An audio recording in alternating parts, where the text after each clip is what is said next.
Mainam po na dapat yung mga kababayan natin na nakatira naman sa mga baybaydan at mga coastal areas po ay umiwas na ulo lalo na dito sa mga lugar, sa mga lalawigan, kung saan unang katama.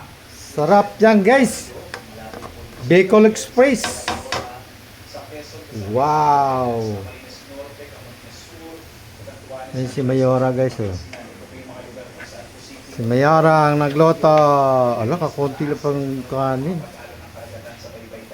Dalawang gatang sinaing ko.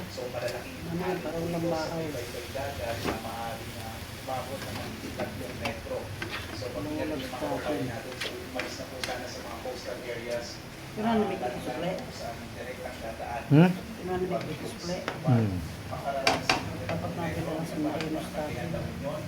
Na?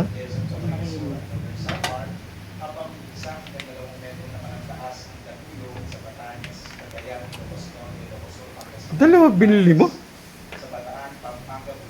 Ito, isa lang. May mantika na yan eh.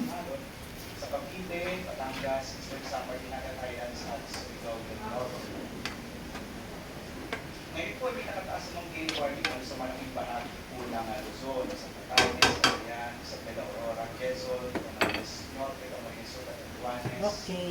Advice also doon sa Ilocos Region, Ilocos Norte, Ilocos Sur, La Union, Pangasinan, Zambales. Pag dito sa Marinduque, Masbate, Romblon, Northern Coast of Cebu, kasama yung Pantayan ng Morris Islands. Luto ng luto. Hindi matapos ang kakaluto. Sur, Northern Samar, Eastern Samar, Dinagat Islands. So, Northern Norte, kasama yung daw at Islands.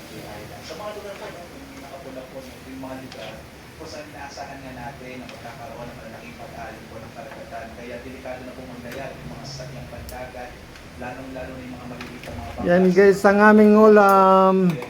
Ngayong tanghalian.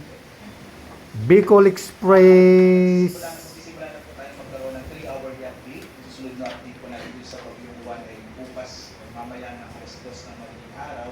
Dahil inaasahan nga natin na positibong bukas ng gabi ay maaaring mag-landfall na po yung sentro ng Magdana Tokyo. Hindi po nais pong biglang hindi ng pag-asa. Landfall, bababa na. Alis na? Sana po ay nakapagkatana po Bababa pa lang. dahil Landfall, ba, ano, mag-i-stay. Diyan sila bababa. Flash floods, mga landslides, lalong-lalo na sa dadaanan. Ba't mo tinibigan ma? Sayang, hindi ko tinubigan. Sinausaw ko lang ng konti. Sayang yung gata dito sa lagyan. Isa lang ano mo. Ano yan? Lalong-lalo na mga kababayan natin, mga Puro mantika na. Pamamantikain pa eh. Naku. Ay, oo nga. May anghang yan. Anghang? Maaaring makaranas ng mga malalakas na pag-ulan, pagbaha, mga pagbunan ng lupa. Like po na nag-update mula dito sa Pag-asa. Hmm? Picture mo lang, paso sa Wait. Maganda po tayo.